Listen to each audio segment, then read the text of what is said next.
just pared down on that guitar the way he felt, and you could feel it come right off the record. When Buddy Holly died in that plane crash, his wife María Elena made a shocking choice. She refused to go to his funeral. For decades, people thought was too heartbroken, but that wasn't the whole truth. In 2024, María Elena finally spoke about what really happened that day. Her confession revealed a secret so painful, it changed everything we thought we knew. The real reason she stayed away wasn't just grief, it was something much darker. Something that taunted her for 65 years. Buddy Holly was born on September 7, 1936 in Latch, Texas. His real name was Charles Hardin Holly. He arrived during one of the hardest times in American history, the Great Depression. His family was poor. They lived in a small house with no insulation. Sometimes they had no running water and dad to rely on. Well, his father, Larry, took any work he could find. His mother Ella stretched every penny to keep the family fed and clothed. Life was hard, but their faith kept them going. The struggles of those early years lit a fire in Buddy. He dreamed of something bigger. Music was the one bright spot. In Holly home, the family often played together in the evenings. Buddy's mother played piano.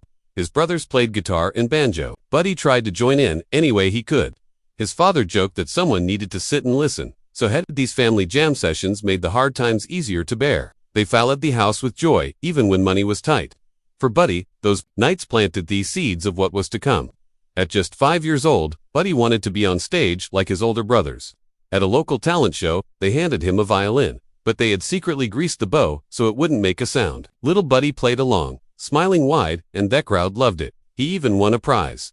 That moment showed his determination. He wanted to be seen. He wanted to be part of the music no matter what. As Buddy grew older, he started to change. The boy, who went to church and followed the rules, began to rebel. By high school, he was sneaking out at night. He and his friends hung out in cafes and roadhouses. He tried drinking, he tried smoking. They swore. They even stole small things like candy and records. By day, he looked like a polite young man. By night, he was a wild one. The double life had begun. One of the most shocking stories from Buddy's youth was about his first time with a girl. His friends set it up. It happened in a hidden spot, and they all watched and coached him. It wasn't romantic, it was about proving himself.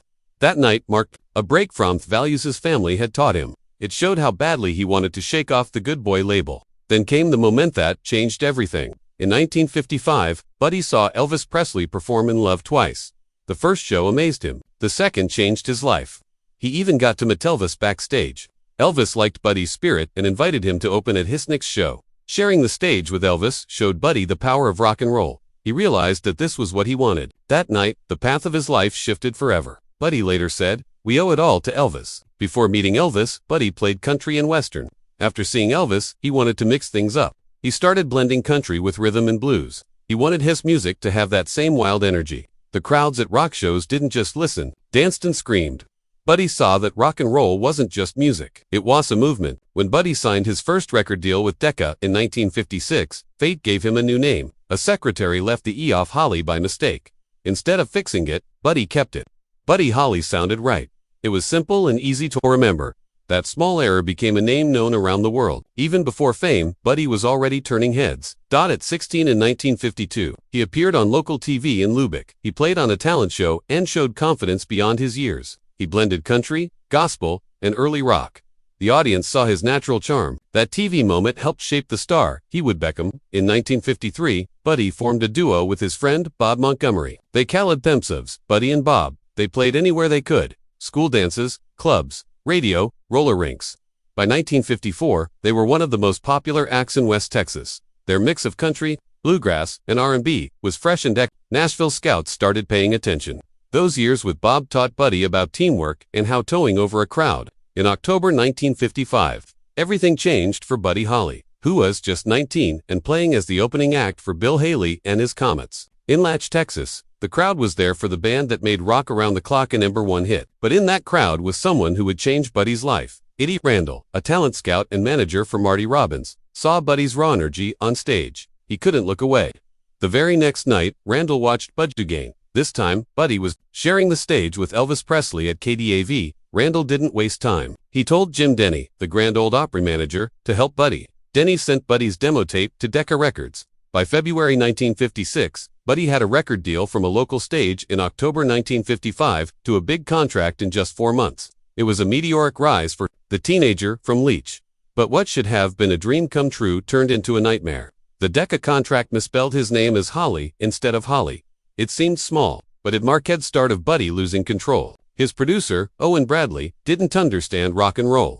Bradley wanted Buddy to stop playing guitar. He filled it at the studio with Nashville session musicians. He forced Buddy to sing soft country pop songs that didn't feel right.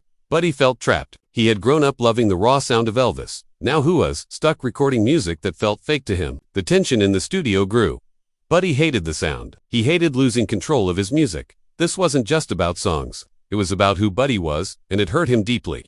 The sessions in Nashville were a mess. Decca billed him as Buddy Holly and the 3 tunes, but nothing clicked. The label forced him to use musicians who didn't share his style.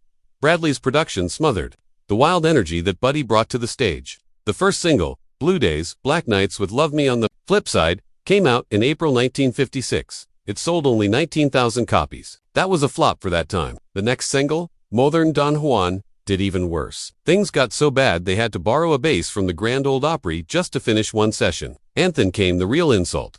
In July 1956, Buddy recorded That'll Be the Day. Bradley thought it was terrible. He refused to release it. By the end of the year, Buddy was broke. The dream seemed to. In January 1957, the final blow hit. Decca dropped Buddy. They called him a no talent. Paul Cohen, the head of A&R, even said Buddy was the worst artist he'd ever worked with. And it got worse.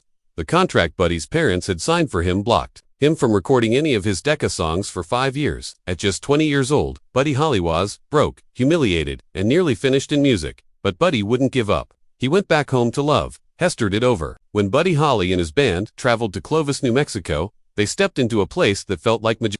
Norman Petty's studio was no ordinary stop for young musicians. It was filled with equipment so advanced that even the studios in New York and Los Angeles couldn't match it. Petty had spent his money on the best Macintosh tube gear, Altec microphones, and huge Leslie speakers. This is what gave the recordings their warm, clear sound.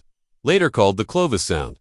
People are still amazed at how good those recordings sound. Even after all these years, what made the studio even more special was Petty's belief in letting artists do things their own way. Back then, most record men wanted to control everything. But Petty gave musicians freedom. Because of that, Buddy Holly was able to create his own style. Today, you can still visit the studio. You can sit in the same room where Holly and the Crickets listen to their playbacks with the same instruments and gear that helped create rock and roll history. The hit song That'll Be the Day has a surprising beginning. Buddy Holly and drummer Jerry Allison watched The Searchers together in 1956. In that film, John Wayne's character kept saying, "That'll be the day." The line stayed in their minds. Later, Asti talked about writing a hit. Allison repeated it as a joke. That simple moment sparked something in Holly. Hesterted working on a tune right away. The first version of the song was recorded in 1956. Decca Records rejected it. They didn't understand the new sound Holly was creating. A year later, in 1957, Holly tried again.